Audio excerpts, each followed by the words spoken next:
સાવરકુંડલાની શાંત ગણાતી નાગનાથ સોસાયટી આજે બપોરે ધડાકાના અવાજથી ગુંજી ઉઠી હતી।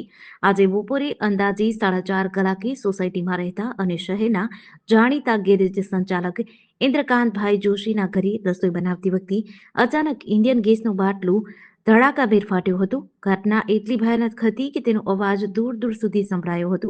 આ ગંભીર દુર્ઘટનામાં ઇન્દ્રકાંતભાઈ જોશી ગંભીર રીતે ઇજાગ્રસ્ત થતા તાત્કાલિક સારવાર અર્થે ખસેડાયા હતા। સિલિન્ડર બ્લાસ્ટ બાદ ઘરમાં વિકરાળ આગ લાગી હતી, જેમાં ઘરની તમામ ઘરવખરી અને કિંમતી સામાન બળી ગયો છે। મકાનના માળખાને પણ નુકસાન થયું છે। ઘટનાની જાણ થતાં જ સાવરકુંડલા નગરપાલિકા ફાયર બ્રિગેડનો કાફલો દોડી આવ્યો અને ભારે જહેમત બાદ આગ પર કાબુ મેળવ્યો। સાવચેતીના ભાગરૂપે પીજીવીસીએલની ટીમ દ્વારા વિસ્તારનો વીજ પુરવઠો તાત્કાલિક કાપી નાખ્યો હતો, જેથી મોટી હોનારત ટળી હતી। બનાવની ગંભીરતાને જોતા ઇન્ડિયન એરો ગેસ એજન્સીના બાબા શેઠ પણ તાત્કાલિક દોડી આવ્યા હતા અને પરિસ્થિતિનું નિરીક્ષણ કર્યું હતું। હાલ સંબંધિત તંત્ર દ્વારા બ્લાસ્ટના ચોક્કસ કારણો અંગે વધુ તપાસ હાથ ધરી છે। સાવરકુંડલા આતશબાજી રોડ ઉપર નાગનાથ સોસાયટીમાં જોશી દાદા કરીને મકાન છે ગેરેજવાળા, તેમનું મકાનની અંદર અચાનક આગ લાગતા શોર્ટ સર્કિટના કારણે ગેસ કઈ કંપની હશે તે ખબર ઇન્ડિયન કંપનીનો બાટલો ફાટ્યો।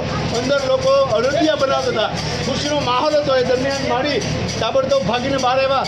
કોઈ જીવની મનુષ્યને કોઈ તકલીફ નથી થઈ, પણ જે માડીનો ગભરાટ હતો એ જોઈ બળી ગયા છે અને જાતે મારી સાથે મારા મિત્ર પાંડેજી અને આજુબાજુના એરિયાવાળાએ તાત્કાલિક ડોલુથી લઈ અને આ આગને બુઝાવવાનો પ્રયાસ કર્યો।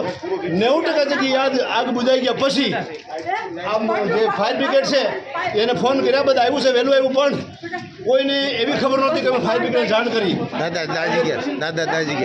દાદા પોતે જે મારા મકાન માલિક છે એ પણ દાજી ગયા છે।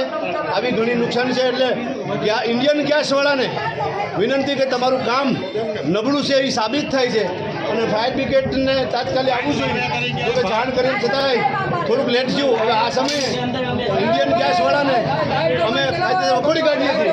જેડીસી ન્યૂઝ સાથે યોગેશ ઉનડકટ, સાવરકુંડલા।